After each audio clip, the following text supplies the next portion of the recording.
ప్రభు రక్షకుడైన క్రీస్తు యేసు నామములో కూడి వచ్చిన మీ అందరికీ కూడా నా హృదయపూర్వక వందనాలు తెలియజేస్తూ ఉన్నాను. అధ్యక్షులుగా ఉండి నడిపిస్తున్నటువంటి సహోదరులు జ్యోతిబాబు గారికి, అలాగే వేదిక మీద ఉన్నటువంటి దైవజనులకు నా హృదయపూర్వక వందనాలు తెలియజేస్తూ ఉన్నాను. ప్రతి వారము కూడా ఇలా కూడుకుని దేవుని యొక్క వాక్యాన్ని ధ్యానించడానికి, ఆయన పాడి కీర్తించడానికి, ప్రార్థించి ఆయన మహింపరచడానికి దేవుడు మనకు అనుగ్రహించినటువంటి ఈ సమయం చాలా విలువైనది. దాదాపుగా ప్రపంచాన్ని మనం అర్థం చేసుకోవడం కనుక మొదలు పెడితే ప్రపంచం అర్థం కాని పుస్తకం ఏమీ కాదు. కానీ ప్రతిదీ కూడా మనిషి ఏం చేస్తూ ఉంటాడనంటే అర్థమైన విషయాన్ని అపార్థం చేసుకుని అదే సరి అయిందని జీవితంలో కొనసాగిస్తూ ఉంటాడు. ఒకవేళ కనుక మీరు ఉదయం ఎండను కనుక చూసినట్లయితే పొద్దున ఒక ఆయన అంటున్నాడు, ఇది వేసవకాలమా, మే నెల లేకపోతే మార్చి నెల, మార్చి నెలలోనే ఇలా ఉంటే మే నెలలో ఎలా ఉంటుంది అనేసి అని అన్నాడు. నేను అన్నాను, మే నెలలో వర్షం వస్తుందేమో ఎవరికి తెలుసు అన్నాను. మనం అనుకున్నట్టుగా ఉంటుంది అనుకోవడం అనేది పొరపాటు, అంతే కదా. కావాలంటే గడిచిన సంవత్సరం మీరు చూడండి, మే నెలలో ఏమైంది? ముందుగా వర్షాలు వచ్చినాయి. ఎవరు ఊహించారు? మే నెల అంటే నువ్వు అనుకుంటున్నావేమో ఎండ అని, దేవుడు తలుచుకుంటే దాన్ని ఏం చేయగలడు? వర్షంగా మార్చేయగలడు. ప్రతిదీ కూడా ఎవరి చేతిలో ఉంది అననంటే దేవుని చేతిలో ఉంది అనే విషయాన్ని మనిషి అర్థం చేసుకోవడం అనేది మొదలు పెట్టాలి. ఈరోజు క్రైస్తవ్యంలో కూడా ఈ మతపరమైనటువంటి క్రైస్తవ ఆచారాలు ఏవైతే ఉన్నాయో వాటన్నిటినీ కూడా మనం పరిశీలించగలిగితే ఈ మతపరమైనటువంటి క్రైస్తవ ఆచారాలకి అసలు ఎక్కడ నుంచి అధికారం వచ్చింది అని ఏ వ్యక్తి కూడా పరిశీలన చేయకపోవడానికి కారణం ఏమిటి అని అంటే, ఇది ఎవరు చెప్పినా చెప్పకపోయినా మాకు నచ్చింది మేము చేస్తామన్నట్లుగా ఈరోజు ప్రపంచం ఏం చేస్తుంది అని అంటే చేసుకుంటూ పోతుంది. అయితే గడిచిన వారం కూడా మనం ఆలోచన చేస్తాం, న్యాయాధిపతుల గ్రంథంలో మీకా అనేటువంటి ఒక వ్యక్తి చేసినటువంటి పని ఎలాంటిది అనేది కనుక మనం ఆలోచన చేస్తే, ఒకసారి ఆయన చేసిన పనిని బట్టి ఆయన ఏం చేస్తూ ఉన్నాడు అని అంటే, ఒకసారి న్యాయాధిపతుల గ్రంథం 17వ అధ్యాయము 13వ వచనాన్ని కనుక మనం చూడగలిగితే, న్యాయాధిపతుల గ్రంథం 17వ అధ్యాయము 13వ వచనాన్ని కనుక మనం చూడగలిగితే, అంతటా మీకా, లేవీయుడు నాకు యాజకుడనేందున యెహోవా నాకు మేలు చేయనని ఇప్పుడు నాకు తెలియను అనెను. ఎవరు యాజకుడయ్యాడు ఆయనకి? లేవీయుడు అయినటువంటి వ్యక్తి నాకేమయ్యాడు? నాకు యాజకుడైనందున యెహోవా నాకు మేలు చేయనని ఇప్పుడు నాకు తెలియనైనను. అంటే ఒక రకంగా మీకా ఎలా ఉన్నాడనంటే చాలా సంతోషంగా ఉన్నాడు. Is very happy. ఎందుకు? యాజకుడు ఎవరికి దొరికాడు? ఒకవేళ కనుక మనం ఆలోచన చేయగలిగితే చాలా హ్యాపీగా ఉన్నాడు మీకా అని మనం ఆలోచన చేస్తే, యాజకుడిగా ఉన్నాడు అని చెప్పేసి అని అంటున్నాడు కదా. 17వ అధ్యాయం 4వ వచనాన్ని కనుక మనం చూడగలిగితే చెప్తూ ఉంటాడు చూడండి, అతడు ఆ రోకలను తన తల్లికి ఇయ్యగా ఆమె వాటిలో 200 పట్టుకుని కంసాలికి అప్పగించెను. అతడు వాటిలో చెక్కబడిన ప్రతిమా స్వరూపమైన పోత విగ్రహము చేయగా అది మీకా ఇంట ఉంచబడెను. అంటే దేనికి యాజకుడు ఇప్పుడైనా? పోత విగ్రహానికి. ఆ పోత విగ్రహం పేరేంటి? యెహోవా. ఆ పోత విగ్రహానికి పెట్టినటువంటి పేరేంటి వాళ్ళు? యెహోవా. ఒకవేళ గనక ఆ రోజు మనలాంటి వాళ్ళు ఎవరైనా వెళ్ళి, ఓ మీకా నీకేమైనా బుద్ధి ఉందా, ఒకసారి ఆలోచించు, విగ్రహాన్ని పట్టుకుని యెహోవా అంటున్నావు ఏంటి అని అడిగారు అనుకోండి, ఏం చెప్పేవాడు? నాకు నచ్చింది, నా దగ్గర ఉన్నాయి, నేను చేసుకుంటాను, నువ్వెవడో నాకు చెప్పడానికి అనేవాడా? ఏమో ఒకవేళ అంటే అనేవాడేమో. ఈరోజు కూడా మనం గనక సొసైటీలో క్రైస్తవ ఆచారాలను గనక మనం చూడగలిగితే, రీసెంట్గా గుడారాల పండుగని హోసన్నా మినిస్ట్రీస్ వాళ్ళు జరిపారు గుంటూరులో. దానికి ప్రత్యేకించి ఏం చేశారు అని అంటే, ఆర్టీసీ డిపార్ట్మెంటే దాదాపుగా 40 నుంచి 50 కిలోమీటర్లు బస్సు ఆ గుడారాల పండుగ జరుగుతున్నటువంటి ప్లేస్కి వేసి అక్కడి నుంచి జనాలను ఏం చేశారంటే తిరిగి బస్ స్టాండ్కి, గుంటూరు మెయిన్ బస్ స్టాండ్కి తిరిగి పంపించారు. ఇప్పుడు ఆ జనాలందరికీ చేసేది రైటా తప్ప అని అడిగితే ఏం చెప్తారు అక్కడ ఉన్నోళ్ళు? మంచి జరిగిందని హ్యాపీగా ఉంటారా? లేకపోతే ఇది దేవుడు చెప్పలేదు అన్నందుకు కోపంగా ఉంటారా? అసలు బైబిల్ ఏం చెప్తుంది పరిశీలిద్దామనే ఆలోచనలో ఉంటారా? ఈరోజు ఏదైనా ఒకటి గనక నీకు ఎక్కడి నుంచి వచ్చింది ఈ అధికారం ఇది చేయడానికి అని అడిగామనుకోండి, ఏ వ్యక్తి అయినా సరే నా ఇష్టం అని అంటూ ఉంటాడు. ఒకవేళ గనక మన ఊర్లోనే ఏదో ఖాళీ స్థలం ఉంది, అందులో బిల్డింగ్ కట్టేద్దామని ప్లాన్ వేసాం.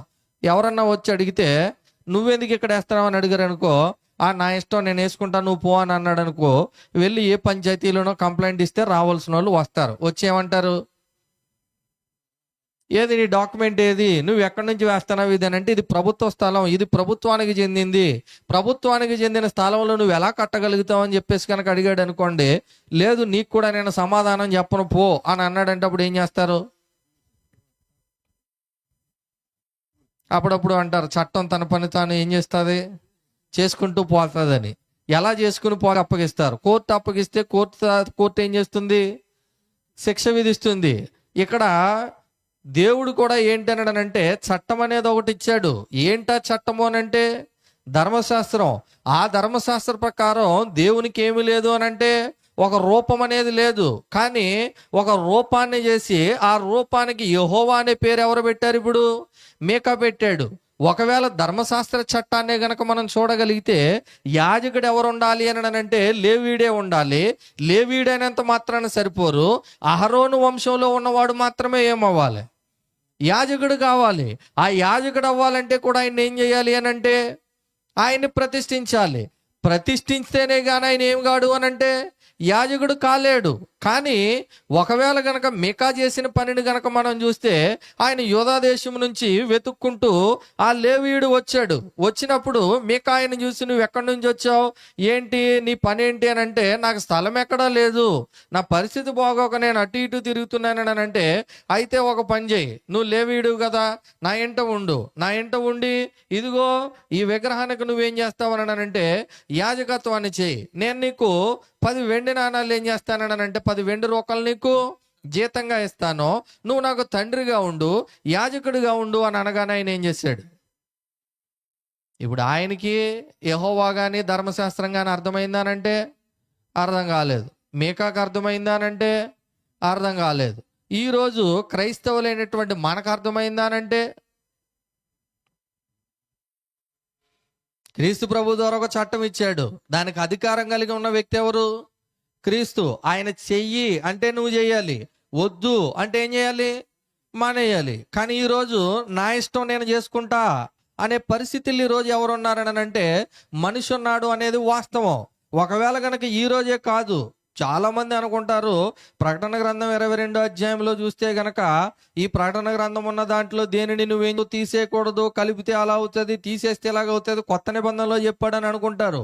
ఒకసారి ద్వితీయోపదేశకాండము 12వ అధ్యాయానికి గనక మనం వెళ్ళగలిగితే, ద్వితీయోపదేశకాండము 12వ అధ్యాయము 32వ వచనానికి గనక మనం ఆలోచన చేయగలిగితే దేవుడు ఏం చెప్తున్నాడో చూడండి. 12వ అధ్యాయము 32వ వచనాన్ని కనుక మనం చూడగలిగితే చెప్తూ ఉంటాడు, నేను మీకు ఆజ్ఞాపించుచున్న ప్రతి మాటను అనుసరించి చేయవలెను. నేను మీకు ఆజ్ఞాపించుచున్న ప్రతి మాటను నువ్వేం చేయాలి? అనుసరించాలి. ఆయన ఆజ్ఞాపించింది చేయాలా, మనకు నచ్చింది చేయాలా? ఈరోజు క్రైస్తవ ప్రపంచం దేవుడు ఆజ్ఞాపించింది కాదు, తమకు నచ్చింది చేస్తారు. అలనాడు కూడా ఇజ్రాయేలీలకి దేవుడు ఆ చట్టాన్ని ధర్మశాస్త్రాన్ని ఇచ్చేటప్పుడు నీకు నచ్చిందల్లా చేయడం కాదు, ఎవరికి నచ్చింది చేయాలి, నాకు నచ్చిందే చేయాలి, నా మాట ప్రకారం చేయాలి అని చాలా స్పష్టంగా ఆయన చెప్తూ ఉన్నాడు. చెబుతూ అంటాడు, అనుసరించి చేయవలను, దానిలో ఏమియు నీవు కలపకూడదు, దానిలో నుండి ఏమియు నీవు తీసివేయకూడదు, దానికి కలపకూడదు, తీసేయకూడదు. ఈరోజు ప్రకటన గ్రంథంలోనే ఇది రాశారని అనుకుంటాం, ప్రకటన గ్రంథంలో కాదు. ఇజ్రాయేలీలకి 2వ తరానికి చట్టం ఇచ్చినప్పుడు కూడా ఆయన ఏం చెప్తూ ఉన్నాడు, మోషే 120 ఏళ్ల వయసులో బలము ఉడిగినటువంటి వ్యక్తిగా ఏమీ కనబడటం లేదు, ఆయన బలమేమీ తగ్గలేదు, కంటి చూపు కూడా ఏమీ తగ్గలేదు. అయినా కానీ ఆ వయసులో 2వ తరానికి ఏం చెప్తున్నాడు అని అంటే, ఇదిగో దేవుడు ఆజ్ఞాపించిన ప్రతి మాట చొప్పున నువ్వేం చేయాలి?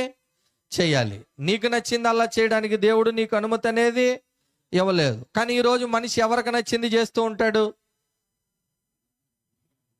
ఒకవేళ కనుక మీరు సమూయేలు మొదటి గ్రంథం 15వ అధ్యాయానికి కనుక మనం వెళ్ళగలిగితే, సమూయేలు మొదటి గ్రంథం 15వ అధ్యాయము 22వ వచనాన్ని కనుక మనం చూడగలిగితే దేవుడు చెప్తూ ఉంటాడు, అందుకు సమూయేలు తాను సెలవిచ్చిన ఆజ్ఞను ఒకడు గైకొనుట వలన యెహోవా సంతోషించినట్లు, తాను సెలవిచ్చిన ఆజ్ఞను ఒకడు గైకొనున్నట్లు యెహోవా ఏం చేస్తాడు? గైకొనుట వలన సంతోషించినట్లు ఒకడు దహన బలులను అర్పించడం వలన ఆయన సంతోషించునా. అంటే ఆయన ఆజ్ఞలను అనుసరిస్తే సంతోషిస్తాడా? దహన బలులు ఇస్తే సంతోషిస్తాడా? ఈరోజు మనిషి ఏమనుకుంటున్నాడు? ఏదో ఒకటి ఇస్తే దేవుడు ఏం చేస్తాడు? సంతోషిస్తాడు. అందుకే నేను చెప్తున్నాను, ఈరోజు మనిషి దేవునికి ఇస్తే సంతోషిస్తాడు అని అనుకుంటే నువ్వు ఇచ్చిందల్లా దేవుడు తీసుకోడు. ఆయన చెప్పి ఆయనకు నచ్చితే ఆయన ఏం చేస్తాడు? తీసుకుంటాడు. ఆయన చెప్పింది చెప్పినట్లుగా చేస్తే ఆయన తీసుకుంటాడు. ఒకవేళ చెప్పింది చెప్పినట్లుగా చేయకపోతే ఆయన ఏం చేయడు. తీసుకోవడం అనే దానికి ఉదాహరణ ఆదికాండం 4వ అధ్యాయమే. కయ్యను హేబెలు. కయ్యను తెచ్చాడు పొలం పంటలో, ఇంకా ఎవరు తెచ్చారు? హేబెలు తెచ్చాడు తన గొర్రెల మందలో. ఇప్పుడు గొర్రెలంటే దేవునికి బలులంటే ఇష్టం కాబట్టి ఎవరు అర్పణను అంగీకరించాడంట? హేబెలు అర్పణను అంగీకరించాడు. జనాలు చెప్పే ఒక రకమైనటువంటి ఆలోచన. ఇప్పుడు కయ్యను ఎందులో నుంచి తెచ్చాడు? పొలం పంటలో. అంటే ఏమో ఆకుకూరలో కూరగాయలు ఏం తెచ్చాడు? పొలం పంటలో కాబట్టి దేవుడు దాన్ని ఏం చేయలేదు. అలా రాస్తుందా బైబిల్లో? విశ్వాసమును బట్టి హేబెలు ఏం చేశాడు? దేవునికి ఇష్టమైన బలిని అర్పించాడు. అంటే ఆయన చెప్పింది చెప్పినట్లుగా చేశాడు. విశ్వాసం అని అంటే అర్థం ఏంటి? విశ్వాసం ఎలా వస్తుంది ఒక వ్యక్తికి? వినడం వలన. ఎవరి మాట వినడం? దేవుని మాట వినడం వలన విశ్వాసం వస్తుంది. అంటే దేవుని మాట విన్న వ్యక్తి హేబెలు, దేవుని మాట వినని వ్యక్తి కయ్యను అనే విషయం మనకి అర్థమవుతూ ఉంది. అయితే నేటికి కూడా కయ్యను లాంటి మనుషులు ఉన్నారు, హేబెలు లాంటి మనుషులు ఉన్నారు. దేవుని మాటను బట్టే చేయాలనే వాళ్ళు ఉన్నారు. దేవుడు ఏం చెప్పినా నాకు నచ్చిందే చేయాలనే మనుషులు ఉన్నారు. కానీ దేవుడు దేన్ని బట్టి దీవిస్తాడు అని అంటే ఆయన మాటను నమ్మింది నమ్మినట్లుగా చేసినప్పుడు మాత్రమే ఆయన ఏం చేస్తూ ఉంటాడని అంటే దీవిస్తూ ఉంటాడు. కానీ మనిషి దేవుని పట్ల ఆసక్తి కలిగి ఉన్నాడా అని అంటే అవును, ఖచ్చితంగా ఆసక్తి కలిగి ఉన్నాడు. ఒకవేళ రోమపత్రిక 10వ అధ్యాయం గనక మనం వెళ్ళగలిగితే 2-3 వచనాలను మనం చూసినప్పుడు ఈ విధంగా తెలియజేస్తూ ఉంటాడు. రోమీలకు రాసిన పత్రిక 10వ అధ్యాయము 2-3 వచనాలను గనక మనం చూడగలిగితే ఈ విధంగా తెలియజేస్తూ ఉంటాడు. 10వ అధ్యాయము 2వ వచనం, వారు దేవుని యందు ఆసక్తి గలవారు అని వారిని గూర్చి సాక్ష్యం ఇచ్చుచున్నాను. ఇజ్రాయేలీల గురించి మాట్లాడుతూ ఉన్నాడు పౌలు గారు. వారికి ఏముందంట? ఆసక్తి. ఎవరిని గురించిన ఆసక్తి? దేవుని గురించినటువంటి ఆసక్తి. ఈరోజు కూడా మన సమాజంలో దేవుని గురించినటువంటి ఆసక్తి కలిగిన వారు ఉన్నారా లేరా? ఉన్నారు. పరలోకమందున్న మా యేసయ్య అని ప్రార్థన చేయడం మొదలుపెట్టి గంట సేపు ప్రార్థన చేశారు. వెళ్తుందా దేవుని సన్నిధికి? వెళ్తుందా? వెళ్ళదా? వెళ్ళదు. కానీ వాళ్ళ ఆసక్తికి మంచిదే, కానీ కింద చెప్తున్నాడు, అయినను వారి ఆసక్తి జ్ఞానానుసారమైనది కాదు. వారి ఆసక్తి ఏమి కాదు? జ్ఞానానుసారమైనది కాదు. ఎందుకు చేయకూడదు? స్టెఫను మాట్లాడలేదా? పరలోకమందున్న యేసు ప్రభు అని ఆయన చెప్పలేదా? నా ఆత్మను అప్పగించలేదా అని చెప్పేసి అని అంటున్నాడు. అదొక స్పెసిఫిక్ కండిషన్ వర్తిస్తుంది. అంతేనా కాదా? సిలువలో ఉన్న దొంగ బాప్తిసం పొందలేదా? పొందలేదు కదా. మేము కూడా పొందమనే వాళ్ళు ఉన్నారా లేదా? అంటే ఎక్కడో ఒక చోట స్పెసిఫిక్గా జరిగిన సంఘటన తీసుకొచ్చి ఈరోజు నాకు కూడా వర్తిస్తుంది అని అంటే అది వర్తించడం కుదురుతుందా అనంటే కుదరదు. ఎందుకు కుదరదు అనంటే దేవుని మాట నీతో చెప్పింది కాదు. అది దేవుని మాట సిలువలో ఉన్న దొంగతో మాత్రమే చెప్పాడు, అందరికీ చెప్పలేదు ఆయన. ఒకవేళ నీకు చెప్పాడు అనుకో, నేడు నీవు నాతో కూడా పరదేశంలో ఉంది అని, ఇప్పుడే చనిపోయి మనం ఎవరితో ఉండాలి? అప్పుడు యేసు ప్రభుతో ఉండాలి. అంతేనా కాదా? ఆ మాట మనకు చెందదు. ఒక బైబిల్ చదువుతున్నాము అని అంటే ఇది ఎవరికి, ఎందుకు, ఎవరికి వర్తిస్తుంది, ఎందుకు చెప్పాడు, ఎవరి కొరకు చెప్పాడు, ఈ సందర్భాలన్నీ ఆలోచించవలసినటువంటి అవసరం ఉందా లేదా? ఉంది. కానీ ఈరోజు మనిషి ఏం చేయడు? ఆదివారం అని పేరు చెప్పి ఒక ఈత చెట్టుకి ఏం చేస్తూ ఉంటారు? పువ్వులు గుచ్చి ఇదిగో యేసు ప్రభు బోలో మహారాజ్, బోలో యేసు ప్రభు మహారాజ్కి జై అని అంటారు. ఇప్పుడు లోకంలో ఉన్న వాళ్ళు కూడా వాళ్ళు కూడా బోలో అంటారు. మనం కూడా ఏంటిదంతా?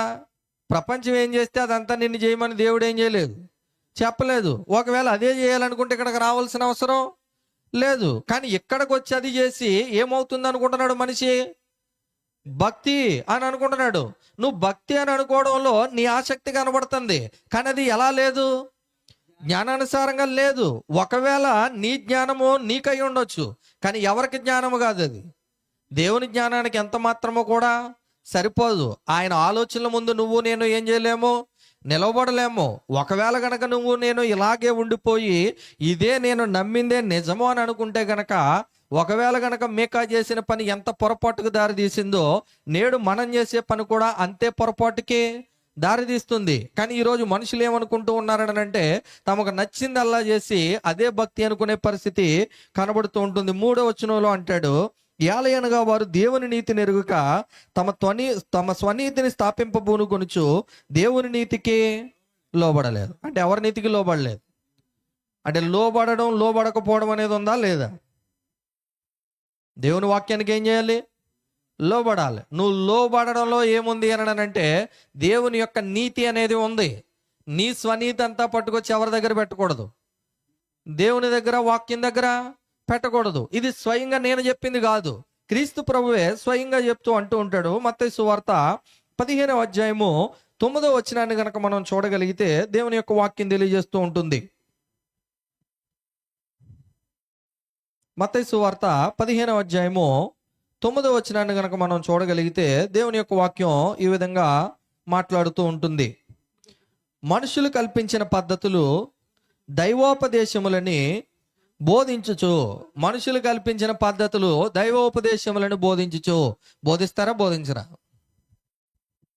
నేడు క్రైస్తవ్యంలో ఇలాంటి బోధనలు ఏమీ లేవా? మీకు ఆర్థోడాక్స్ చర్చెస్ అని, ఆర్థోడాక్స్ బాప్టిజమ్స్ అని మీరు ఒకసారి గూగుల్లో కూడా చూడండి, యూట్యూబ్లో కూడా కొట్టి చూడండి. వాళ్ళు ఏం చేస్తారని అంటే, ఒక మనిషికి బాప్టిజం ఇవ్వాలి అని అంటే ఒక చిన్న టబ్ తెచ్చి అక్కడ ఉన్నటువంటి, అంటే ఆయన ఏమంటారంటే హై ప్రీస్ట్ అంటారు, ప్రీస్ట్ ఎవరైతే ఉన్నారో వచ్చి ఏం చేస్తూ ఉంటాడు అని అంటే, ఆయన్ని 3 సార్లు ముంచి లేపుతూ ఉంటాడు. ఎన్నిసార్లు? ఇప్పుడు అలా 3 సార్లు ముంచి లేపాలని ఎవరు చెప్పారు? ఆర్థోడాక్స్ చర్చెస్ ఏవైతే ఉన్నాయో అవి అవే పాటిస్తూ ఉన్నాయి. ఒక మనిషిని చేస్తే ఎన్నిసార్లుగా పెడతారు? ఇది కరెక్ట్గా చెప్తారు. ఎన్నిసార్లు? ఒకసారి కనుక మనిషి చచ్చిపోతే గొయ్యి తీసి ఆ శవాన్ని అందులో పెట్టి మళ్ళీ గొయ్యి అంతా కప్పేసి మళ్ళీ ఒకసారి మళ్ళీ దవ్వి మళ్ళీ ఇది తీసుకెళ్ళి మళ్ళీ శవాన్ని పాతి, అలా 3 సార్లు పాతి వస్తేనే కానీ సమాధి అవ్వదు. అంతేనా? కనీస ఇంగిత జ్ఞానం అనేది లేకుండా ప్రవర్తించే స్థితి ఈరోజు ఎక్కడ ఉంది అని అంటే క్రైస్తవ్యంలోనే ఉంది. మీరు ఎక్కడెక్కడో వెతకొద్దు.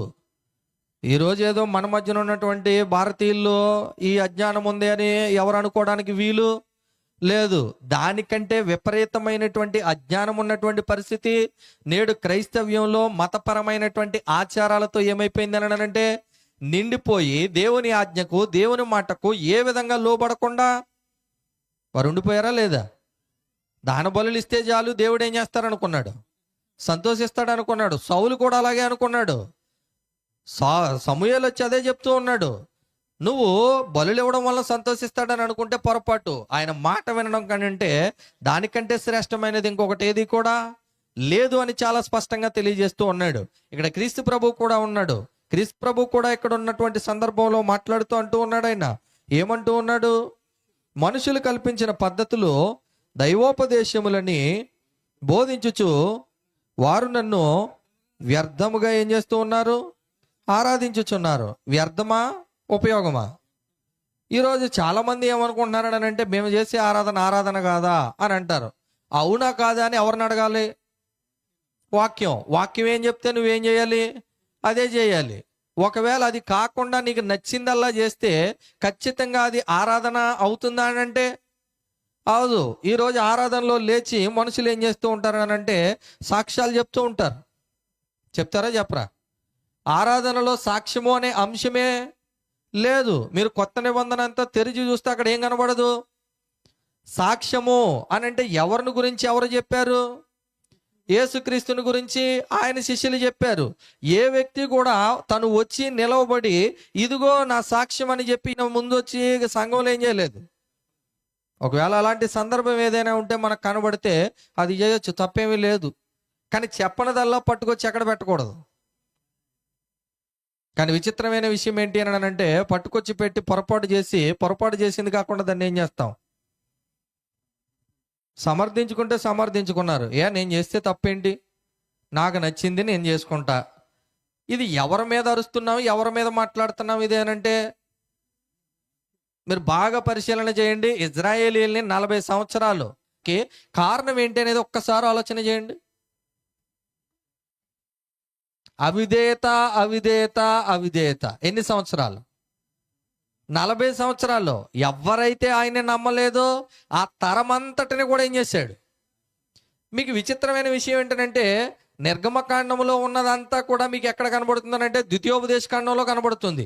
ఎందుకు నిర్గమకాండంలో ఉన్నవన్నీ మళ్ళీ ద్వితీయోపదేశ కాండంలో కనబడుతున్నాయని ఎప్పుడన్నా ఆలోచన చేశారా? ద్వితీయోపదేశము అని ఎందుకన్నాడు?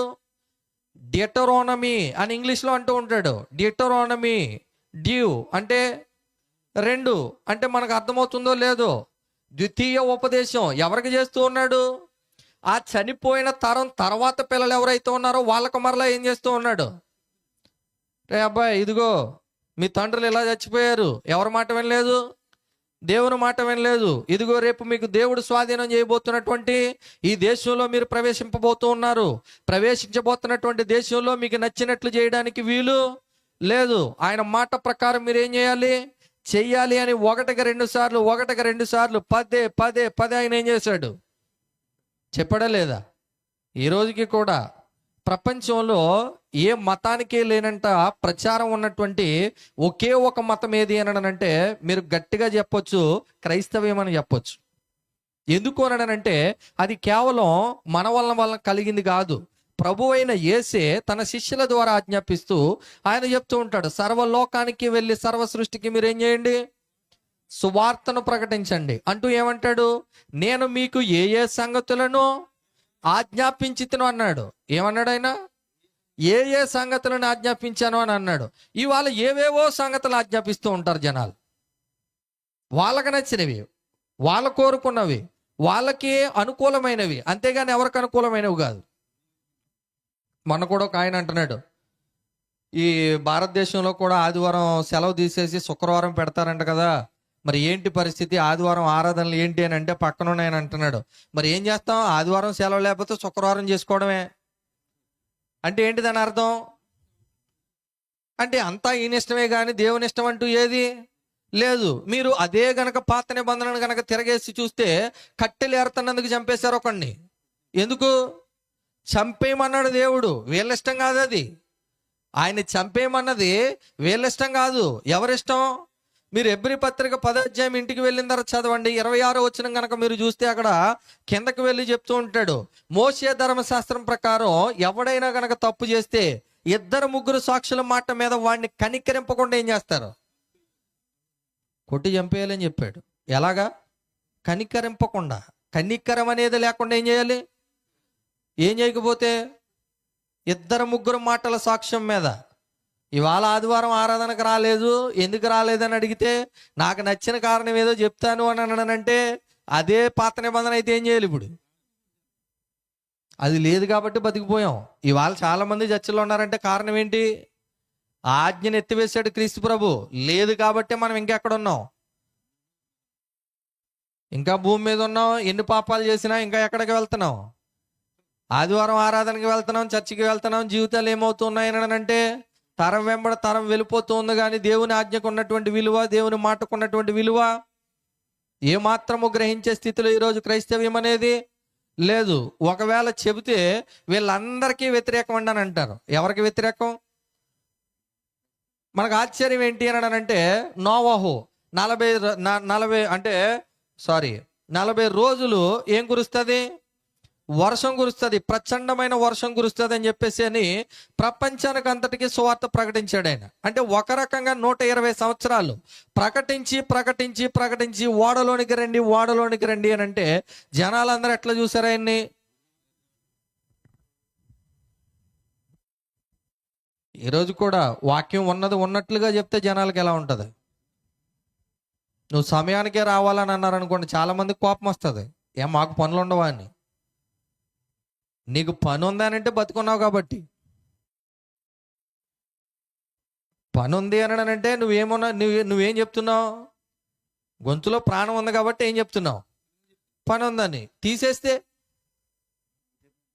తీయగలిగినోడు ఎవరు? నరులారా తిరిగి రండి అని ఆయన ఏం చేస్తూ ఉన్నాడు? సెలవిస్తూ ఉన్నాడు. నీకు నచ్చినట్లల్లా చెప్పడానికి దేవుడు నీకు అనుమతి అనేది ఇవ్వలేదు. అది దేవుని సన్నిధి అనేది నువ్వేం చేయాలి? గుర్తించాలి. ఎందుకు గుర్తించాలి అనడానంటే ప్రసంగి చెప్తూ ఉంటాడు చూడండి, నీకు నచ్చినట్లల్లా ఆరాధన చేయడానికి, నీకు నచ్చినట్లల్లా ఏదో దేవుని కార్యం చేయడానికి దేవుడు నిన్ను నన్ను ఉంచలేదు భూమి మీద. ప్రసంగి గ్రంథం 5:2 చెప్తూ ఉంటాడు, నీవు దేవుని సన్నిధిని అనాలోచనగా పలుకుటకు నీ హృదయమును త్వరపడనీయక నీ నోటిని కాచుకోము. దేన్ని కాచుకోవాలి? ఈరోజు దేంతో మనిషి పాపం చేసేది? నేనేం పాపం చేయట్లేదని అంటే దేవుడు చెప్పింది ఇదే అని అంటే, నేను కాదు అని అంటే కూడా ఏం చేసినట్లు? ఇప్పుడు పాపమేనా కాదా? నువ్వు దేవుని సన్నిధిని ఉన్నావు, నీ హృదయాన్ని త్వరపడనీయక ఆలోచించుకొని చెప్పంటూ ఉంటాడు చూడండి. ఎందుకు త్వరపడనీయొద్దు అంటున్నాడు అంటే, దేవుడు ఆకాశం మీద ఉన్నాడు, నీవు భూమి మీద. ఆయన ఆకాశం మీద నేను భూమి మీద ఉంటే నేనేంటి తగ్గేదని అన్నవా? ఏంటి అర్థం దాని అర్థం ఏంటి? ఆయన ఆకాశం మీద ఉన్నాడు, నువ్వు భూమి మీద ఉన్నావు అని అంటే నువ్వు ఎలాంటోడు? నువ్వేం చేయి? ఆలోచించుకుని మాట్లాడేది ఎవరితోటి? ఇప్పుడు ఆయన ఎక్కడున్నాడు? ఆకాశం మీద ఉన్నాడు. ఆయన కాదు నరులారా రండి అని అంటే నువ్వేం చేయాలి? ఇప్పుడు అదే ఆయన కెపాసిటీ. ఎవరిది? దేవునిది. నాకు నచ్చినట్టు మాట్లాడతా అని అంటే మనకు అర్థం కావాల్సిన పాత నిబంధన అంతా ఎందుకు అర్థం కావాలి అని అంటే, మోషేనా యాజకుడు, మేము యాజకులం కాదా అన్నటువంటి వాళ్ళ పని ఏమైంది? కళ్ళ ముందు చూసి అలా నేల నెరవిడిచి అలా మూసేస్తే కూడా ఇంకా వాళ్ళ జీవితం అనేది ఇంకా అక్కడతోటి కనబడలేదు. అంటే దాని అర్థం ఏమిటి? నీ మాటల్లా నీకు నచ్చిందల్లా చెప్పడానికి దేవుని దగ్గర నీ నోటిని ఏం చేయొద్దు, తెరవద్దు. చాలా ప్రమాదం. ఆయన ఎక్కడున్నాడు? ఆకాశంలో ఉన్నాడు. అప్పుడప్పుడు అంటారు ఆయన పెద్ద, ఆయన చాలా జాగ్రత్తగా మాట్లాడాని అంటారు. ఎందుకని? ఓకే, మీకు బాగా అర్థమయ్యే విషయం చెప్తాను. అందరి దగ్గర మాట్లాడినట్టు పోనీ పెద్ద ఆయన చిన్న ఆయన దగ్గర మాట్లాడినట్లుగా పోలీస్ డ్రెస్ వేసుకొని ఆయన దగ్గర మాట్లాడతారా? ఆయన ఎలాంటిడైనా సరే సార్ కానిస్టేబుల్ అయినా సరే మనకు భయం వేస్తారు. సింగిల్ స్టార్ డబుల్ స్టార్ కూడా కాదు, స్టార్స్ లేకపోయినటువంటి కానిస్టేబుల్ కూడా ఏమవుతారు? సింగిల్ స్టార్ అంటే ఏఎస్ఐ గారు, డబుల్ స్టార్ అంటే ఎస్ఐ గారు, ఇంకా త్రిబుల్ స్టార్ అయితే సిఐ గారు, సర్కిల్ ఇన్స్పెక్టర్. అయిన ఇన్స్పెక్టర్ కూడా కాదు, జస్ట్ పోలీస్ అయితే చాలు మనం ఏం చేస్తున్నాం అంటే అధికారం. పోలీస్ అంటే ఏంటి అని అంటే అధికారం. ఏంటి అధికారం అంటే అన్ని డిపార్ట్మెంట్లకి ఏముంది అధికారం, కానీ ఒక ప్రత్యేకించి పోలీస్ డిపార్ట్మెంట్కి ఎందుకు భయపడతారు? గట్టిగా మాట్లాడారనుకో వీపు పగిలిపోద్ది, అంతేనా? ఇంకేం ఉండదు. వీపు ఖచ్చితంగా ఒక్కసారి అంటా ఉంటారు, గారం గజ్జలకి వీపు దేనికంట? దెబ్బలకి. పిల్లలకి చెప్తా ఉంటారు, గారం పెట్టాననుకున్నంతసేపే నీకు వీపు దేనికొంది? విమానం మోత అంట. విమానం సౌండ్ ఎప్పుడన్నా వింటే తెలుస్తుంది అది ఎంత సౌండ్ వస్తుందో అని. ఒక్కొక్కసారి కొడితే గుండె జల్లు మనిపోద్ది. ఇక్కడ ఎవరినైనా కొడితే అక్కడ సైలెంట్ అయిపోతారు. కారణం ఏమిటి? ఆ భయం. ఆ భయం అనేది ఎవరి దగ్గర లేదు ఈరోజు. ఆయన ఆకాశం అందు ఉన్నాడు, నువ్వు ఎక్కడున్నావు? భూమి మీద ఉన్నావు. కాబట్టి నీ మాటలు ఎట్లా ఉండాలి? కొద్దిగానంటే నువ్వు తగ్గించుకుని మాట్లాడు, నువ్వు చాలా జాగ్రత్తగా మాట్లాడు. నీ హృదయాన్ని త్వరపడి ఏది కూడా మాట్లాడడానికి నువ్వేం చేయొద్దు. నోటిని నువ్వు మెదపొద్దని చెప్పేసాను అంటున్నాడు. అలా మెదిపినటువంటి మోషే అహరోనుల పరిస్థితి ఏంటి? ఒక కాంటెక్స్ట్లో మోషే కోరహు అనే పరిస్థితి వచ్చింది. ఇంకో కాంటెక్స్ట్లో ఎవరు వచ్చారు? నేరుగా దేవుడు మోషే అహరోనుల వైపు దేవుడు ఏం చేశాడనంటే మీరు పక్కకు రండి అన్నాడు. ఎందుకని? నా నామాన్ని మీరేం చేశారు? అవమానపరిచారు. కాబట్టి మీరు ఆ కానాను దేశంలోనికి ఏం చేయరు, వెళ్ళరంటే వెళ్ళరు. వెళ్ళడం మోషే ఏంటి? అంత ఆలోచించి అంత చేసినటువంటి మోషేనే ఏం చేయలేదు.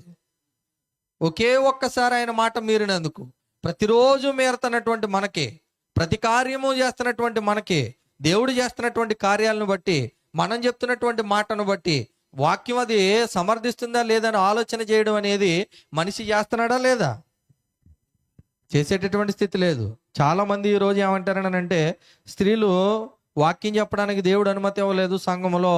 ఒకవేళ వ్యక్తిగతంగా సువార్త చెప్తారా, అది అన్యులుగా చెప్పొచ్చు, విశ్వాసి అని పురుషుడు లేనప్పుడు చెప్పొచ్చు.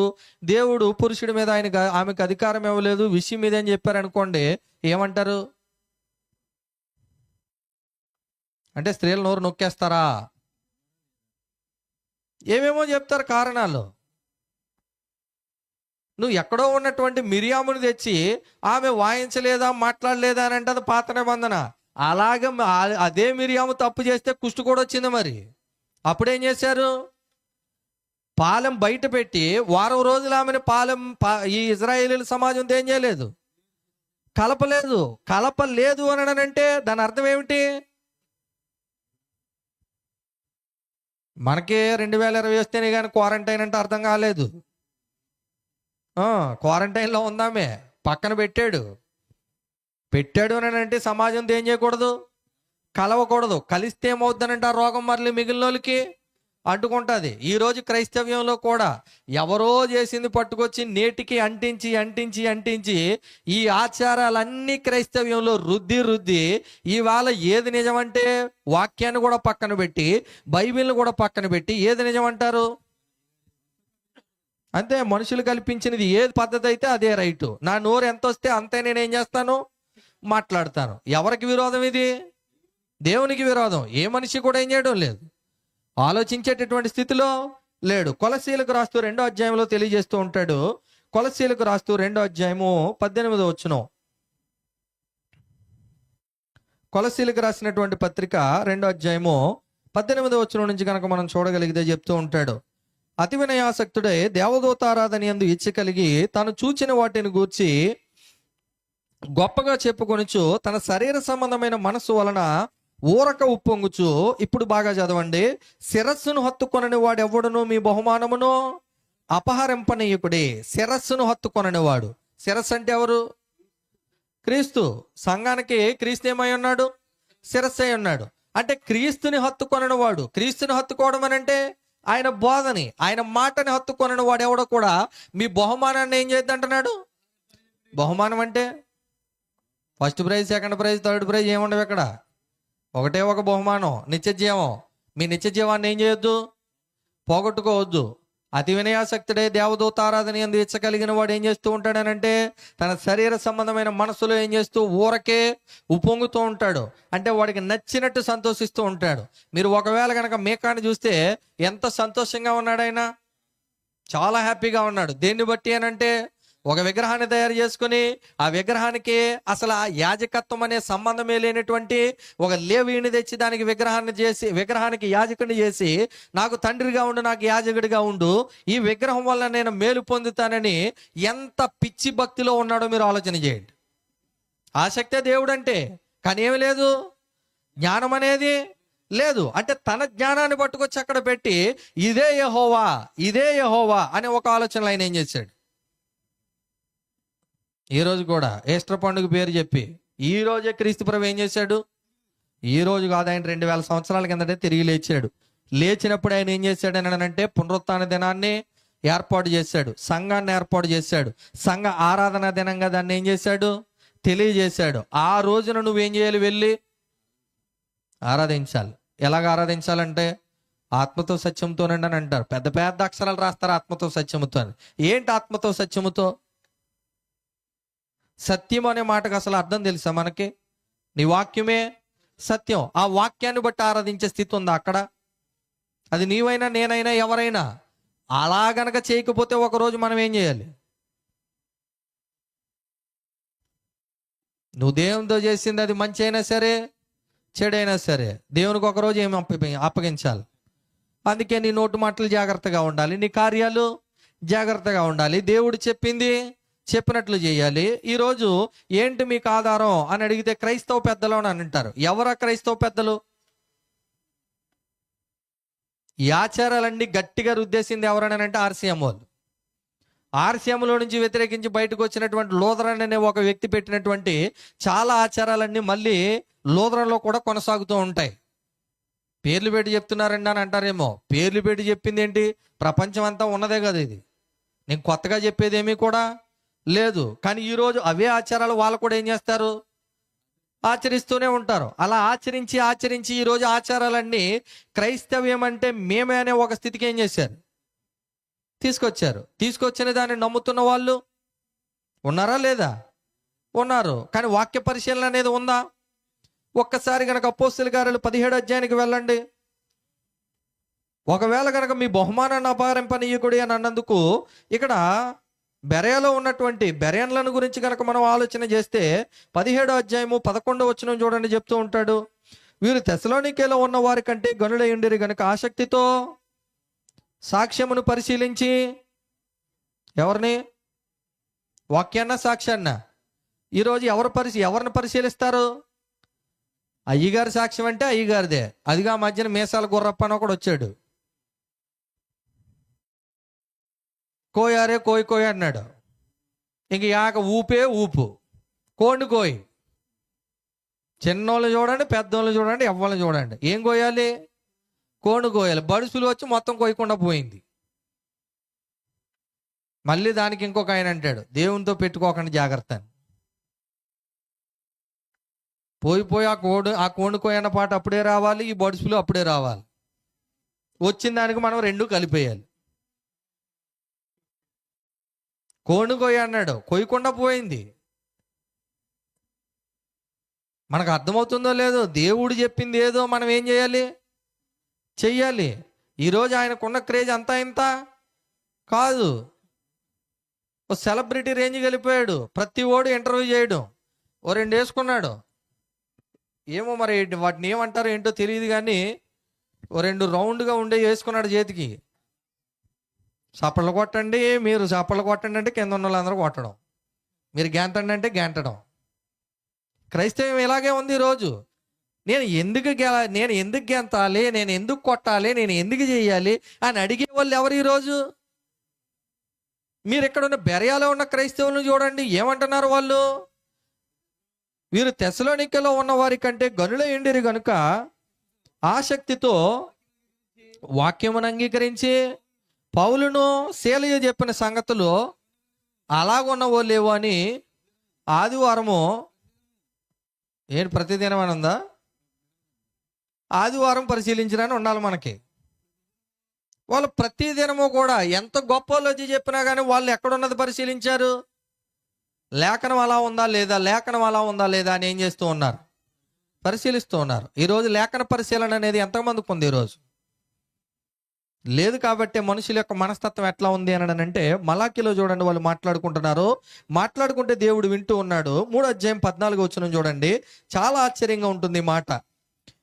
దేవుని సేవ చేయటం నిష్ఫలమనియు, ఆయన ఆజ్ఞలను గైకొని సైన్యములకు అధిపతి యెహోవా సన్నిధిని మనము దుఃఖాక్రాంతులుగా తిరుగుట వలన ప్రయోజనం ఏమనియు, గర్విష్ఠులు ధన్యులగురనియు, యెహోవాను శోధించు దుర్మార్గులు వర్ధిల్లుదురనియు, వారు సంరక్షణ పొందుతారనియు మీరు చెప్పుకొనుచున్నారు. ఎవరు చెప్పుకుంటున్నారు? అక్కడ ఉన్నటువంటి మనుషులు, అక్కడ ఉన్నటువంటి పరిస్థితులు, యాజకులు ఏమని చెప్పుకుంటున్నారు? దేవుని సేవ చేయడం ఏంటంట? నిష్ప్రయోజనం. దేవుని యందు భయభక్తులు కలిగి ఉండడం ప్రయోజనం ఏమీ లేదు. ఇదంతా చేయడం వ్యర్థం. యెహోవాను శోధించేవాడు ఏమవుతాడనంటే వర్ధిల్లుతాడని చెప్పండి. అన్నవాడు ఏమవుతున్నాడనంటే మంచోడు అవుతున్నాడు. ఆ మధ్యన కూడా విజయప్రసాద్ రెడ్డి, మీరు ఏమైనా తినేయండి, ఎక్కడ పెట్టి? విగ్రహార్పితం ఏదైనా తినేయండి, తినేస్తే ఏమవుద్ది? ఆయన ఎంత లాజిక్గా మాట్లాడుతున్నాడు అని అంటే ఎంతో గొప్ప లాజిక్ అని అనుకుంటున్నాడు. ఎన్ని లాజిక్లు పెట్టినా వాక్యం దగ్గర ఏమవుదు? సరిపోద్దానంటే సరిపోదు. మహా అయితే ఏమవుద్ది? విగ్రహం ముందు పెట్టింది వేడిగా ఉన్నది చల్లగా అవుతుందంట. మరి అలా అంటే ఇజ్రాయేలీలు అందరినీ ఎందుకు వద్దన్నాడు? ప్రకటన గ్రంథంలో ఉన్నటువంటి సంఘంతో ఎందుకు చెప్తున్నాడు? యెజబెల్ అనే స్త్రీతో ఎందుకు పోల్చాడామని? ఇవన్నీ ఏమీ లేవు. చాలా మంది ఏం చేస్తూ ఉన్నారని అంటే ఎవ్వరికి నచ్చిన బోధ వాళ్ళు చేసుకుంటూ పోతున్నారు. పోయిన దాన్ని ఎవరో పరిశీలించే పరిస్థితి. కానీ దెబ్బతింటూనే ఉంటాడు మనిషి. దెబ్బతిన్నాక దాన్ని ఏం చేయడు? సరి చేసుకునే స్థితిలో మనిషి లేడు. పట్టించుకునే స్థితిలో మనిషి లేడు. నాకు కాదు అన్నట్టుగా ఉంటారు. అప్పుడప్పుడు అంటూ ఉంటారు దున్నపోతు మీద వర్షం పడినట్లు అని. ఎందుకని? ఇప్పుడు ఒకవేళ వర్షం వస్తుంది అనుకోండి, మనిషి అయితే ఏం చేస్తాడు? ఎక్కడైనా వర్షం పడిన చోటు ఉందేమో అని వెతుక్కుని ఏం చేస్తాడు? వెళ్తాడు. అదే ఒక దున్నపోత అయితే ఏం చేస్తుంది? దానికి వర్షం కురిసినా పర్లేదు, బురద వచ్చినా పర్లేదు, ఏం వచ్చినా పర్లేదు. ఇంకా వాటికి ఉన్నటువంటి ఒక మంచి స్వభావం ఏంటనంటే, ఈ వర్షం పడి అక్కడ ఏదన్నా బురద అయితే అందులో పడి దొల్లుతూ ఉంటాయి అవి. అప్పుడప్పుడు అలాంటి తెల్ల చొక్కాయలు వేసుకుని వెళ్తున్నప్పుడు కనుక రోడ్డు మీద వచ్చి ఆ తోక విదిలిచ్చింది అనుకోండి, అప్పుడు దాన్ని చూసి అర్థమవుద్ది. ఎందుకు? అది కనుక దాని బాడితో అంటే దాని మట్టితో కనుక కొట్టింది అని అంటే మచ్చపడిపోద్ది. దానికి ఏమన్నా తెలుసా? అయ్యో ఈయన తెల్ల చొక్కా వేసుకుని వెళ్తున్నాడు, నేను తోక విదిలించకూడదని. అవి ఎట్లాగైతే ఉన్నాయో జంతువులు, ఈరోజు మనిషి కూడా ఎలా ఉన్నాడు? నేను అంటున్నానని అనుకుంటున్నారేమో. పేతురు పత్రికలో అంటాడు, కుక్క తన వాంతికి తిరిగినట్లు కడగబడిన పంది బురదలో పొర్లినట్లు అని అన్నాడు. అంటే అన్నీ తెలిసి కూడా చేస్తా ఉన్నవాడిని ఏమంటున్నాడు? నేను కుక్క అంటున్నాడు, పంది అంటున్నాడు, అయినా సరే నీకు కోపం రోషం రావట్లేదనంటే ఎవరి మీద వస్తుందనంటే, ఎవరైతే చెప్పారో వాళ్ళ మీద కోపం వస్తుంది. ఛీ, ఏంటి నా జీవితం ఇది అని ఎప్పుడైనా అనిపించిందా? అప్పుడప్పుడు అనిపిస్తారు. ఎప్పుడైనా కనుక ఇంట్లో వాళ్ళు బాగా ఎక్కువ పనులు చెప్పి చివరికి జీవితం విసిగిపోయింది అనుకో, చీ కుక్క బతుకైపోయింది నాదని అనిపిస్తుంది. అంటే దాని అర్థం ఏంటి? ఏ కుక్క బతుకుతుంది, నేను బతుకుతున్నాను, ఏమీ ప్రయోజనం లేని ఒక జీవితం, ఒక బ్రతుకు అని అర్థమవుతుంది. మరి దేవుని దగ్గర ఇంకెప్పుడు అర్థమవుద్ది? దేవుని దగ్గర ఇంకెప్పుడు అర్థమవుద్ది మనిషికి? అంటే ఇలా అర్థం అవ్వలేనటువంటి స్థితి మనిషికి కలిగింది అని అంటే దానికి గల కారణం ఏమిటి? ఎవ్వలకు వాళ్ళే ఏమనుకుంటున్నారని అంటే, నేను మనుషులకి నచ్చేదల్లా చేస్తే అది దేవుడికి నచ్చుతుంది అని అనుకుంటున్నారు.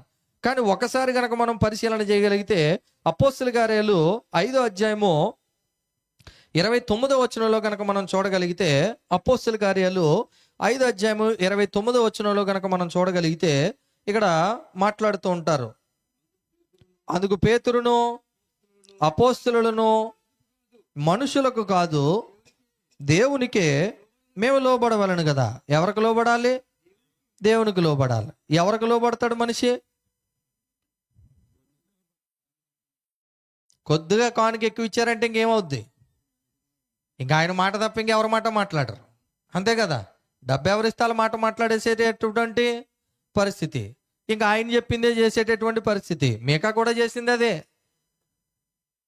10 వెండి రూపాయలు ఇస్తాను, నువ్వు యాజకత్వం చేయన్నాడు. ఏం చేశాడు ఆయన?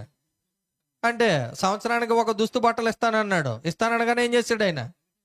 కమిట్ అయిపోయాడు. ఈరోజు కూడా అంటే అందరు సేవకులు అలా ఉంటారని కాదు. వాక్యం మీద నిలబడినటువంటి వ్యక్తులు ఎవరికి లోబడతారు? దేవునికి, దేవుని వాక్యానికి మాత్రమే లోబడతారు. అందుకే అంటాడు 4వ అధ్యాయం గనక మనం చూసి 19-20 వచనాలు గనక మనం చూడగలిగితే, పక్కనే గనక మనం చూడగలిగితే చూడండి, పేతురు అంటూ ఉంటాడు, అందుకు పేతురును యోహానును వారిని చూచి, దేవుని మాట వినుట కంటే మీ మాట వినుట దేవుని దృష్టికి న్యాయమా? మీరే చెప్పుడి. మేము కన్న వాటిని విన్న వాటిని చెప్పకే ఉండలేమని వారికి ఉత్తరం ఇచ్చిరి. మేము ఏదైతే దేవుడు చెప్పమన్నాడో దాన్నే మేము చెప్తాం. మీరు చెప్పమన్నట్లుగా మేము ఏం చేయం, చెప్పం. ఈరోజు చాలా సంస్థలు కూడా వాళ్ళు చెప్పినట్లుగా చెప్తే మేమేం చేస్తాం? జీతం ఇస్తామంటాం. ఆ జీతానికి ఆశపడైనా మనుషులు ఏం చేస్తారు? ఇదిగో నువ్వు ఈ పండగ చేయి, ఆ పండగ చేయని అన్ని పండగల ముందు పెడితే, అయ్యా ఇది బైబిల్లో లేదని చెప్తారా? చెప్పరు. ఎందుకని?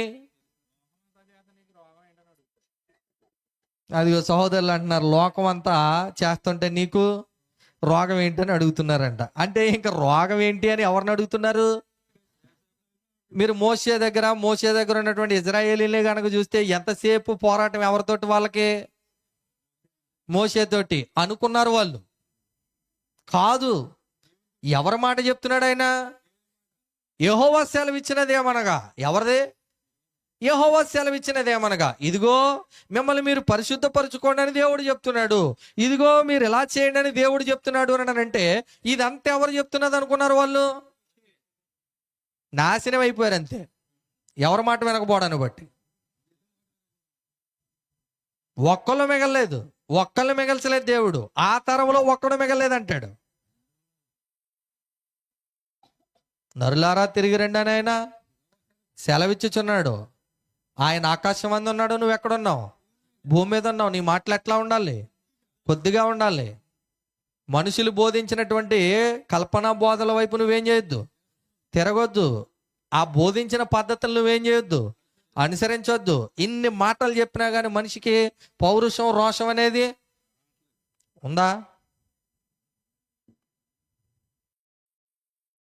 అంటే ఒకసారి ఆలోచన చేయండి. పేతురు అంటూ ఉన్నాడు, మేము కన్న వాటిని విన్న వాటిని గురించి ఏం చేయము, చెప్పకుండా ఉండలేము. ఆయన ఏం చెప్తే మేము అదే చేస్తాం. ఒక్కసారి తెస్సలోనికీయులకు రాసినటువంటి మొదటి పత్రిక 2వ అధ్యాయము 4వ వచనాన్ని కనుక చూస్తే చెప్తూ ఉంటాడు చూడండి.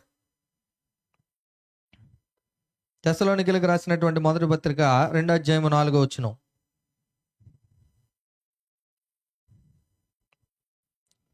సువార్తను మాకు అప్పగించుటకు యోగ్యులమని దేవుని వలన ఎంచబడిన వారమై మనుషులను సంతోషపెట్టు వారము కాక మన హృదయములను పరీక్షించి దేవునినే సంతోషపెట్టు వారమై బోధించున్నాం. ఎంతమంది ఉన్నారు ఈరోజు ఇలాంటి బోధ చేసేవాళ్ళు? ఎంతమంది ఉన్నారు ఇలాగ బెరయాలో ఉన్నటువంటి క్రైస్తవుల పరిశీలన చేసేవాళ్ళు? ఒకవేళ అలా పరిశీలన చేసేవాళ్ళు దీవించబడతారు, అలాగే ఇలా బోధ చేసేవాళ్ళు దీవించబడతాయి, ఆశీర్వదించబడతాయి. ఈవేళ దీవెన ఆశీర్వాదం అని అంటే, మేము సంఘానికి బిల్డింగ్ కట్టేసామండి అని అంటే, ఒకప్పుడు ఆయన ఎట్లాగైతే అనుకున్నాడో దేవుడు అని అంటే ఒక విగ్రహం యెహోవాని ఎలాగైతే మేక అనుకున్నాడో, ఈ రోజు కూడా బిల్డింగ్ కట్టేస్తే ఎవరిచ్చింది అనుకుంటున్నారు? అవును, దేవుడే ఇవ్వాలి, కానీ అపవాది ద్వారా నీకేం చేశాడు? అది మనకు అర్థం అవట్లేదు. ఏంటి, అపవాది కూడా మంచి ఈవుల్ని ఇస్తాడా? ఒకవేళ కనుక మీరు ఆశ్చర్యపోవచ్చు. మీరు ఆలోచన చేసి చూడండి. మీరు క్రీస్తు ప్రభువు దగ్గర కనుక చూస్తే, నువ్వు నాకు మొక్కితే నేనేం చేస్తాను? ఈ లోకరాజ్యాలన్నీ నీకేం చేస్తాను అంటే, లోకం అంతా ఎవరి చేతిలో ఉంది? ఎవరికి ఆఫర్ ఇస్తున్నాడో తెలుసైనా? సృష్టించిన సృష్టికర్తకి ఈ లోకం ఎవరి చేతిలో ఉంది? నా చేతిలో ఉంది. నాకు ఒక్కసారి గనక నువ్వు మొక్కితే నేను నీకేం చేస్తాను? ఈ లోకం అంతా నీకు అప్పగిస్తాను. ఇది నా చేతిలో ఉందని ఆఫర్ ఇచ్చింది ఎవరికి? క్రీస్తు ప్రభువుకి ఆఫర్ ఇచ్చినోడు నీకు ఇవ్వడా, నాకు ఇవ్వడా? అప్పుడప్పుడు మనం అనుకుంటాం జస్ట్ మిస్ అని. ఏం మిస్ అయిపోయావు అనుకుంటున్నావు? దేవుని దృష్టిలో నువ్వు మిస్ అయ్యావు. జస్ట్ ఆయన గనక శ్రద్ధ పెట్టుంటే నువ్వు ఏమయ్యేవాడు? ఈ భూమి మీద నుంచి దాటేసి పైకి వెళ్ళిపోయేవాడు. అంటే మనకు అర్థం అవ్వాలి, ఇక్కడ సువార్తను మేము యోగ్యులమని మాకేం చేశాడు? అప్పగించాడు. ఇవాళ యోగ్యత ఉన్నవాడే సువార్త చేత పట్టుకుంటున్నాడా అనంటే లేదు. ఆ యోగ్యత లేని అనేక మంది వచ్చారు. దీని విలువ అర్థం కాని అనేక మంది విశ్వాసులు క్రైస్తవులుగా జలామణి అవుతున్నారు. అలా అవ్వడాన్ని బట్టి, ఆ బోధన బట్టి, పరిశీలన లేని దాన్ని బట్టి ఈ రోజు పేరుకే నువ్వు క్రైస్తవుడిగా బ్రతుకుతున్నావు, కానీ నువ్వు జీవించుచున్నావు, కానీ నువ్వెవరవు? మృతుడివేనన్నాడు. అంటే ఈరోజు ఇంత గొప్ప భక్తిని దేవుడు మనకి గ్రంథస్థం చేసి అనేక మంది భక్తుల చేత రాయించి మన చేతిలో పెట్టినప్పటికీ కూడా దీన్ని పరిశీలన చేయలేని మనుషులు, దీన్ని సక్రమంగా బోధించలేని మనుషులు క్రైస్తవ్యంలో ఉండడాన్ని బట్టి ఈ మత ఆచారాలు ఏవైతే ఉన్నాయో ఆ ఆచారాలను బట్టి మనుషుడు ఏమైపోతున్నాడు అని అంటే నాశనమైపోతున్నాడు. సాక్షాత్తు క్రీస్తు ప్రభువు దగ్గరికి వచ్చి నీ శిష్యులు ఏం చేయట్లేదు? చేతులు కడుక్కోవట్లేదు. చేతులు కడుక్కోకుండా నీ శిష్యులు ఏం చేస్తున్నారని అంటే భోజనం చేస్తున్నారని చెప్పాడు. అంతెందుకు, క్రీస్తు ప్రభువుని భోజనానికి పిలిచిన వ్యక్తి అనుకుంటున్నాడు. ఏంటి ఈయన కనీస మర్యాద లేకుండా కాళ్ళు కూడా కడుక్కోకుండా వచ్చి ఏం చేస్తున్నాడు? భోజనం చేస్తున్నాడు అని అనుకున్నాడు. ఎవరికి మర్యాద లేదు? ఓ పద్ధతి పాడు అనేది ఎవరికే లేదు.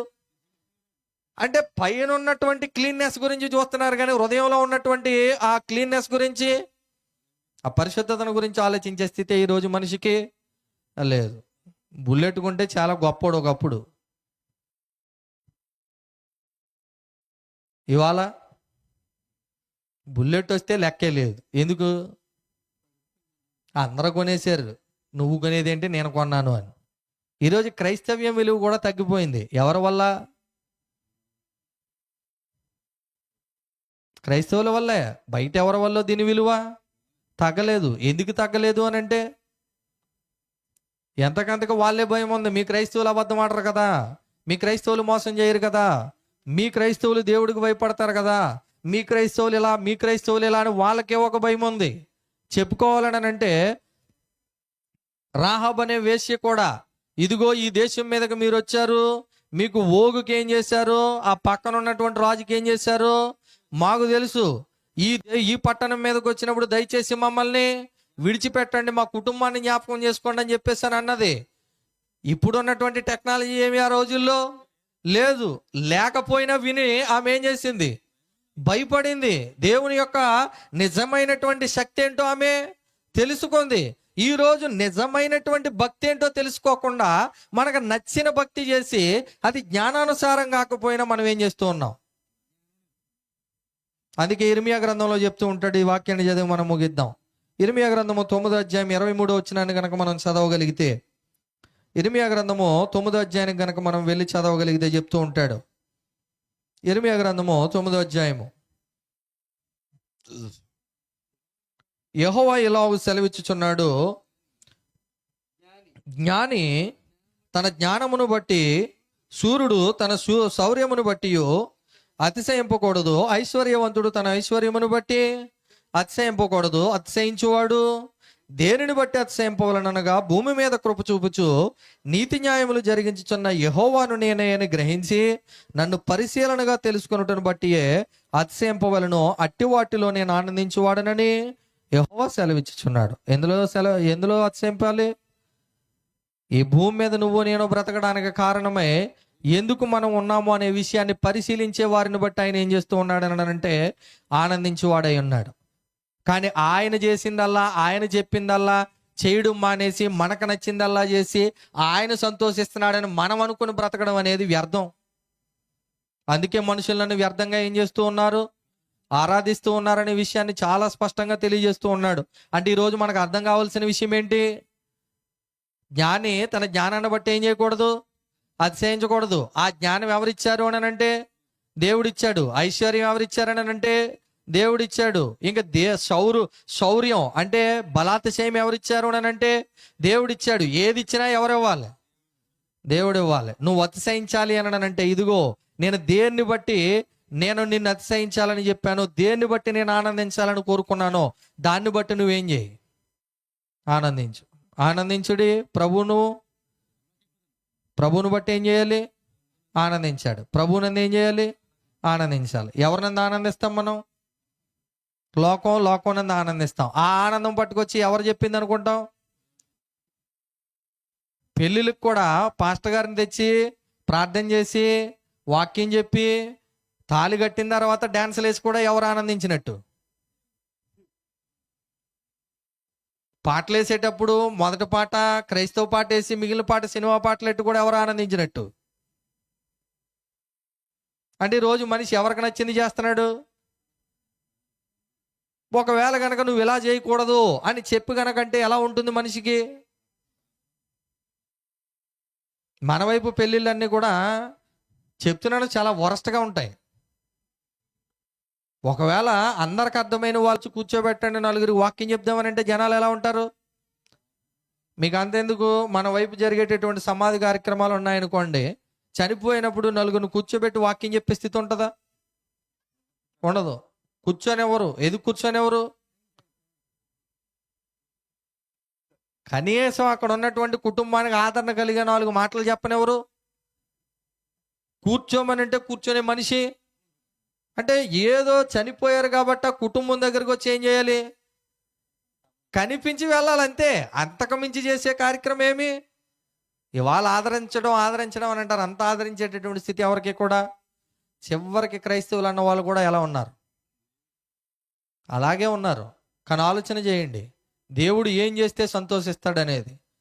మీకా చెప్తూ ఉంటాడు, విస్తారమైన బలులు ఇవ్వడం వల్ల నువ్వేం చేయు, విస్తారమైనటువంటి తైలం తెచ్చి నీకు అభిషేకం చేయడం వల్ల కూడా ఏమీ లేదు, ఆనందించే స్థితి లేదు.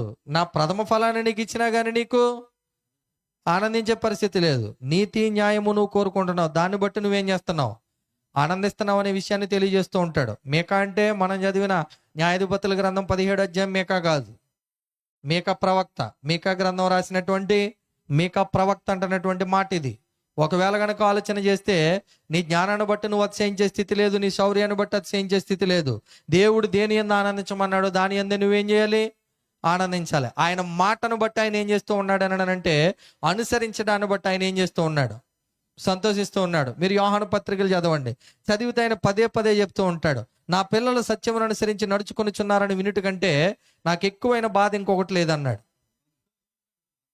ఆనందం దేన్ని బట్టి కలుగుతుంది ఆయనకి? వాక్యాన్ని అనుసరించి. వాక్యం అని అంటే సత్యము, సత్యాన్ని బట్టి అనుసరించడాన్ని ఆయన సంతోషంగా ఫీల్ అవుతూ ఉన్నాడు. ఈరోజు అదే సత్యాన్ని బట్టి నువ్వు నేను కూడా ఏం చేయాలి? నడుచుకుని దేవుణ్ణి సంతోష పెట్టాలి. దేవుణ్ణి సంతోష పెట్టడంతో పాటు ఆయన నామాన్ని మహింపరచవలసినటువంటి బాధ్యత, అనేక మందిని ఆయన వైపు తిప్పవలసినటువంటి బాధ్యత ఎవరి మీద ఉందనంటే నీ మీద, నా మీద ఆధారపడి ఉంది. కాబట్టి మతపరమైనటువంటి ఆచారాలు ప్రపంచంలో నుంచి దేవుని సంఘంలోనికి చొచ్చుకొని వచ్చి ఈరోజు దాన్ని చేయడం ద్వారా దేవుడు ఆనేస్తున్నాడు అనుకోవడం చాలా పొరపాటైనటువంటి పద్ధతి. ఆ పద్ధతిలో ఎవరు ఉన్నప్పటికీ కూడా దానిలో నుంచి బయటికి రావాల్సిందిగా ప్రేమపూర్వకంగా తెలియజేస్తూ, మతపరమైన ఆచారాలను కాకుండా దేవుని యొక్క ఆజ్ఞలను బట్టి మనం అనుసరించి నడుచుకోవడాన్ని బట్టి దేవుడు సంతోషిస్తున్నాడని ఈ రాత్రికాల సమయంలో విన్నటువంటి మనమందరము కూడా ఆయన మాటను బట్టి అనుసరించి జీవించవలసిందిగా మీ అందరికీ తెలియజేస్తూ, మెండైన దీవెనలు పొందాలని మీకు తెలియజేస్తూ నేను ముగిస్తూ ఉన్నాను. అందరికీ వందనాలు. మంచిదండి. ఇంతవరకు సహోదరులు